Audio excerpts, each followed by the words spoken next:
Vous êtes bien sûr dans cette émission Fenêtre sur l'Afrique. Patrick Messi Eyene, vous êtes journaliste indépendant depuis Libreville, Gabon. Bonsoir. Bonsoir Amos, bonsoir aux auditeurs de Fenêtre sur l'Afrique. Eh bien, Jean Ping, après quelques heures de dépouillement, s'annonce comme vainqueur de l'élection présidentielle, mais justement Ali Bongo se dit aussi confiant de sa réélection. Et finalement, dites-nous comment évolue la situation après le vote des Gabonais samedi dernier. À la question de savoir comment évolue la situation au Gabon après la double proclamation, sinon les autoproclamations, d'une part de Jean Ping comme vainqueur de l'élection de samedi dernier et de l'autre du camp de la majorité, dite majorité présidentielle. Alors la situation, d'abord il faut contextualiser les deux déclarations. Il est important à mon sens de préciser que la déclaration de M. Jean Ping fait suite à une déclaration intervenue tard dans la nuit de samedi du porte-parole du gouvernement, donc M. Alain Claude Bilibizé, qui dans cette déclaration affirme d'une part que l'opposition aurait fraudé massivement dans certains bureaux où les représentants de la dite opposition seraient arrivés tôt, avant les représentants de la majorité, et que de l'autre, il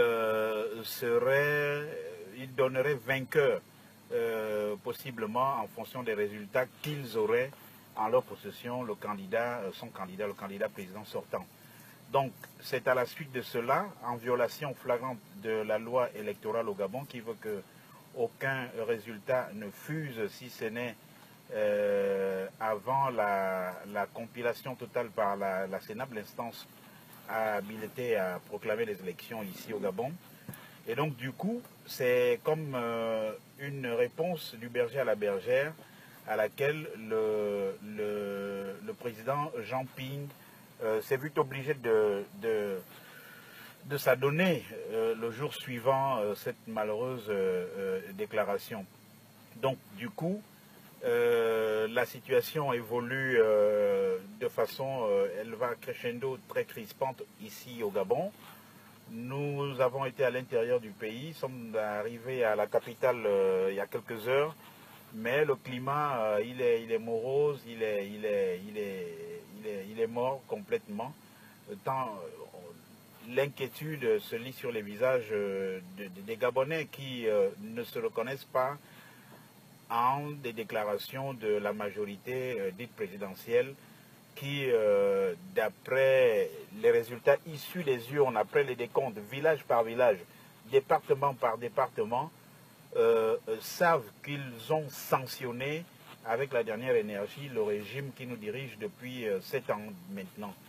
Donc du coup, entendre qu'un porte-parole vienne, d'abord dans un premier temps, c'est un fait inédit. Au Gabon, on n'a jamais, et même c'est très peu courant en Afrique, entendu que le gouvernement accuse l'opposition de fraude à une élection que lui-même a organisée de bout en bout. Donc du coup, si ça voulait dire implicitement que les autorités reconnaissent leur défaite, parce qu'elle est flagrante, elle est sans appel, du coup, on aurait conseillé le porte-parole du gouvernement de dire ce qu'il voulait entendre par fraude. Et quand il souligne que les observateurs, disons les scrutateurs de l'opposition seraient arrivés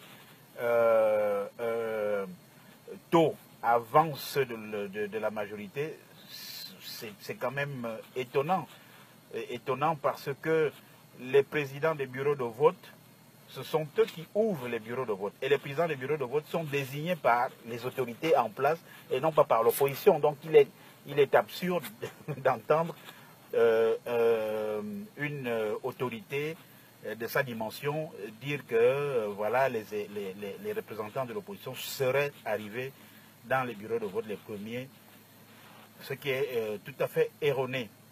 Maintenant, la situation évolue comme ça, elle évolue de façon... les rues de Libreville sont très calmes, on sent un calme d'avant-tempête, certains que nous avons rencontrés dans les rues de Libreville et même des principales villes de l'intérieur ne nous ont pas fait mystère de ce qu'ils auraient commencé à s'approvisionner depuis quasiment 2 jours, parce qu'il faudrait être prêt à faire face à toute éventualité, et l'éventualité la plus probable qu'il craindrait, c'est le spectre des années 2009 avec la victoire volée d'André Baobam et les morts qui s'en sont suivis à partir des répressions massives et violentes de la police et des armées gabonaises.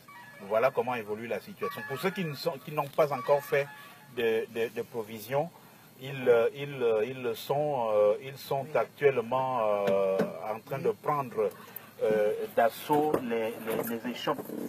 Vous pouvez vous rendre dans les principales, dans les rayons, les grands rayons de Libreville, les grands magasins de Libreville. Vous rendrez compte à quel point les Gabonais achètent systématiquement sacs de riz, les produits de première nécessité, les conserves et ceux qui continuent de faire voyager à l'intérieur du pays leur progéniture pour les mettre certainement à l'abri de ce qui pourrait arriver, parce que le peuple ici ne cache pas son ras-le-bol de vouloir en finir avec la dynastie des Bongo qui n'a que trop duré, 50 ans, disent-ils, c'est beaucoup trop. Patrick Messi-Eyene, autre inquiétude, c'est justement la CENAP qui s'occupe de la proclamation de ces résultats. Est-ce que la CENAP va-t-elle proclamer les vrais résultats sortis des urnes? C'est la question que se posent également les Gabonais, tout comme d'autres Africains qui suivent de près cette élection. Bon, quant à savoir si la CENAP va proclamer les vrais résultats,